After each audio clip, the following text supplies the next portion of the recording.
और यूपी के संभल से हैरान करने वाली ये खबर आ रही है। संभल में एक महिला ने 2 बॉयफ्रेंड के साथ मिलकर अपने कारोबारी पति को मार डाला और फिर उसके शव को ग्राइंडर से कई टुकड़ों में काटकर ठिकाने लगा दिया।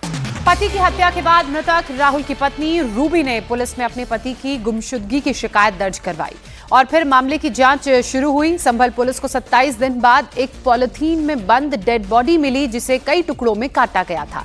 पुलिस ने फॉरेंसिक टीम की मदद से हत्या में उपयोग में लाए गए एक सामान को बरामद कर लिया। तो जिस ग्राइंडर से राहुल के शव को काटा गया था, उसकी बरामदगी के साथ ही पत्नी और उसके बॉयफ्रेंड को भी पुलिस ने गिरफ्तार कर अब जेल भेज दिया है।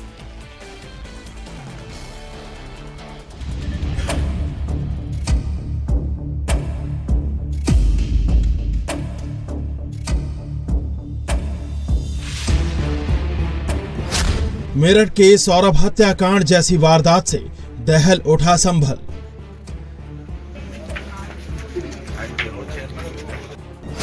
नीले ड्रम का खौफ बरकरार, अब ग्राइंडर से पति परवार।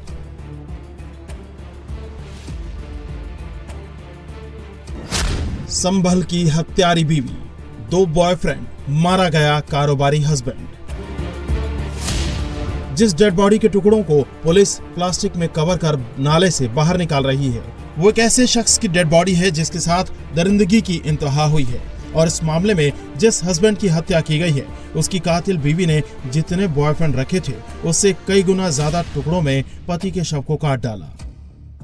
पॉलीथीन के बैग में जो आधा कटा धड़ है उसको फेंका था नाले के अंदर और ऐसी जगह पे भेजा था, रखा था सुनसान जगह पे, जहाँ कोई सीसीटीवी कैमरे नहीं है। प्रॉपर रेकी करने के बाद में इन्होंने उस जगह पे डेड बॉडी को फेंका था। संभल के चंदौसी में हुई ये वारदात कितनी खौफनाक है, इसका अंदाजा इस बात से लगाया जा सकता है कि इस बैग में मृतक राहुल के शरीर का कुछ हिस्सा ही बरामद हो पाया। पुलिस ने नाले से मृतक राहुल का धड़ और हाथ का टुकड़ा बरामद किया, जबकि सिर रामघाट पर गंगा नदी में बहा दिया गया। उससे भी बड़ी बात यह है कि अपने पति के बॉडी के टुकड़े करने के लिए पत्नी ने बॉयफ्रेंड संग मिलकर ग्राइंडर से हाथ पैर काट डाले। इन्होंने हथौड़े से और लोहे के अन्य औजारों से वार करके उस व्यक्ति को मारा था। उसके बाद में ग्राइंडर लाके उस व्यक्ति को धड़ वगैरह वो काटा था। एक पार्ट को है उन्होंने नाले में फेंक दिया था और बाकी को उन्होंने राजघाट में जाके वहां पे प्रवाहित कर दिया था। संभल में हुई ये वारदात मेरठ के सौरभ हत्याकांड से भी ज्यादा जघन्य है। मेरठ में हत्यारिन बीवी मुस्कान ने बॉयफ्रेंड के साथ मिलकर पति सौरभ की हत्या की और फिर उसकी बॉडी को नीले ड्रम में सीमेंट भरकर डाल दिया। तो संभल में पत्नी रूबी ने अपने 2 बॉयफ्रेंड के साथ मिलकर कारोबारी पति राहुल की हत्या कर दी और उसके शव के ग्राइंडर से कई टुकड़े कर दिए। तीनों ने पहले लोहे की रॉड और जूते में कील ठोकने वाले हथौड़े से राहुल के सिर पर वार किया। फिर मौत होने के बाद ग्राइंडर से शव के कई टुकड़े कर दिए। मृतक के धड़ और कटे हुए हाथ को घर से 800 मीटर दूर नाले में फेंक दिया, जबकि सिर को रामघाट नदी में बहा दिया गया। कपड़े भी जला दिए। पति के शव को ठिकाने लगाने के बाद पत्नी ने खुद को बचाने के लिए 6 दिन यानी 18 नवंबर को पति के लापता होने की शिकायत पुलिस में दर्ज कराई। 27 दिन बाद पुलिस ने नाले किनारे पॉलिथीन में सड़ा गला आधा शव बरामद किया। 5 दिन बाद पोस्टमार्टम के दौरान शव के कटे हुए हाथ पर राहुल नाम का टैटू लिखा हुआ था, जिससे मृतक के शव की पहचान हुई। 18-11 तारीख को 18 नवंबर को रूबी नाम की एक महिला ने गुमशुदगी दर्ज कराई थी और उस महिला के द्वारा बताया गया कि उसके पति है वो कहीं गायब हो गए हैं। उसके कुछ दिन बाद में यह नाले में एक डेड बॉडी मिली, जिसमें उसके पांव नहीं थे, हाथ नहीं थे, सिर नहीं था।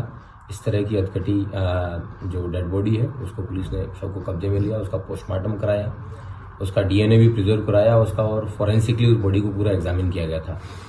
उस बॉडी पे राहुल नाम लिखा था। पुलिस के द्वारा बाद में आसपास के जनपदों में, जनपद के विभिन्न थानों में राहुल नाम की जितने भी मिसिंग्स थे उन सबको स्टडी करवाया। एक शख्स के शव को कई टुकड़ों में काटे जाने के मामले को देखकर जांच में जुटी संभल पुलिस भी दहल गई। पुलिस को पत्नी से पूछताछ में शक हुआ, जिसके बाद मृतक राहुल के घर पहुंचकर पुलिस ने जब छानबीन की तो वारदात में इस्तेमाल की गई लोहे की रॉड और हीटर पर खून के कुछ धब्बे मिले। पुलिस ने फॉरेंसिक टीम बुलाकर एविडेंस कलेक्ट किए। पुलिस ने आरोपी बॉयफ्रेंड गौरव के साथ ही कातिल बीवी रूबी को भी गिरफ्तार कर लिया है। पुलिस की पूछताछ में खुलासा हुआ कि राहुल ने अपनी बीवी को उसके बॉयफ्रेंड गौरव के साथ आपत्तिजनक हालत में पकड़ लिया था, जिसके बाद इन दोनों ने मिलकर राहुल को रास्ते से हटाने का प्लान बनाया और फिर उसकी बेरहमी से हत्या कर दी। गहनता से जांच करने पे पता चला कि राहुल की पत्नी जो रूबी है उसी ने ही राहुल की हत्या की थी और उसने अपने बॉयफ्रेंड जिसका नाम गौरव है उसके साथ मिलके जिनको उसने मृतक ने रंगे हाथों पकड़ लिया था अवैध संबंध बनाते हुए, उसके बाद में इन लोगों ने उसको अपने रास्ते से हटाने की ठानी थी। इस प्रकार इन दोनों व्यक्तियों को जिनके नाम गौरव और रूबी, इन दोनों को गिरफ्तार करके आज जेल भेजा जा रहा है। उत्तर प्रदेश के महोबा में वन विभाग ने गांव में घुसा एक लकड़बग्घे को पकड़ा है। ये लकड़बग्घा कई दिनों से गांव के बाहर घूमता हुआ नजर आ रहा था, जिससे वहां छोटे बच्चों और पालतू जानवरों को खतरा पैदा हो गया था। गांव वालों की शिकायत के बाद वन विभाग की टीम एक्शन में आई और 2 दिन की मशक्कत के बाद लकड़बग्घे को पकड़ लिया। वन विभाग की टीम अब लकड़बग्घे को सुरक्षित जंगल में छोड़ने की तैयारी कर रही है। पिंजरे में कैद इस लकड़बग्घे ने महोबा के सिरसी कला गांव के लोगों को दहशत के साए में जीने को मजबूर कर दिया था और दहशत की वजह थी इस जानवर की ये चहलकदमी। ये खूंखार जानवर गांव के रास्ते पर चहलकदमी कर रहा था। इन तस्वीरों को जिसने भी देखा वो खौफ में आ गया। ये जानवर छोटे बच्चों को अपना निशाना बना सकता था। घर के पालतू जानवरों को भी इससे खतरा था, इसीलिए किसान लाठी डंडे लेकर आए और इसे वहां से खदेड़ दिया। लेकिन किसी को यकीन नहीं हुआ कि एक लकड़बग्घा इस तरह से गांव के इतने करीब आ सकता है। ये इतना हिंसक हो गया था कि ये छोटे छोटे बच्चों के लिए या ग्रामीणों के लिए खतरनाक साबित था। महोबा के खन्ना इलाके में इस जानवर को इतने पास से किसी ने नहीं देखा था। चहलकदमी करते लकड़बग्घे का वीडियो सोशल मीडिया पर वायरल हुआ तो वन विभाग भी हरकत में आया और टीमें बनाकर इस लकड़बग्घे को पकड़ने की कवायद शुरू की गई। ये टीम 2 दिन से लगातार रात और दिन इस कड़ाके की ठंड में लगी रही और इसको जहां जहां सूचना मिलती गई उधर हमारी टीम मूव करती रही और इसके सूचना मिलते ही और ग्रामीणों से लगातार संपर्क रखा गया कि जहां भी दिखाई दे तत्काल सूचना फॉरेस्ट विभाग को दे। लकड़बग्घा भी बेहद शातिर निकला। ये लगातार अपने ठिकाने बदल रहा था, लेकिन कड़ाके की ठंड के बावजूद वन विभाग की टीम डटी रही और आखिरकार इसे कैद कर लिया गया।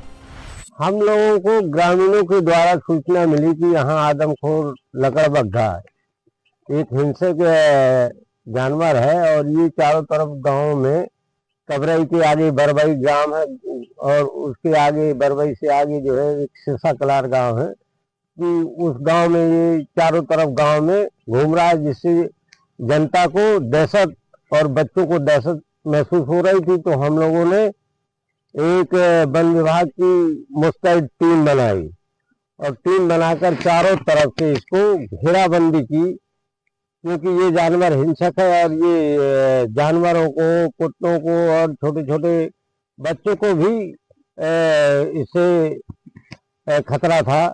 तो टीम के माध्यम से इसकी जासूसी करते हुए इसको गांव के बाहर खेतों में जा करके इसको बड़ी मुस्तैदी से और बड़ी मशक्कत से पकड़ा गया है। लकड़बग्घा बीमार बताया जा रहा है। फिलहाल इसका इलाज करके इसे सुरक्षित जंगल में छोड़ने की तैयारी की जा रही है। राजस्थान में बाघों की जीन पूल सुधारने के लिए मध्य प्रदेश के पेंच टाइगर रिजर्व से राजस्थान के विषधारी टाइगर रिजर्व के लिए बाघिन को एयरलिफ्ट किया गया है। वायुसेना के मी-17 हेलीकॉप्टर के जरिए शिफ्टिंग हुई है और 3 साल की बाघिन PN224 को शिफ्ट करने के लिए आई टीम ने पहले हाथी से रेकी की। फिर बाघिन को ट्रैंकुलाइज कर पकड़ा गया और फिर हेलीकॉप्टर के जरिए राजस्थान के विषधारी टाइगर रिजर्व भेजा गया।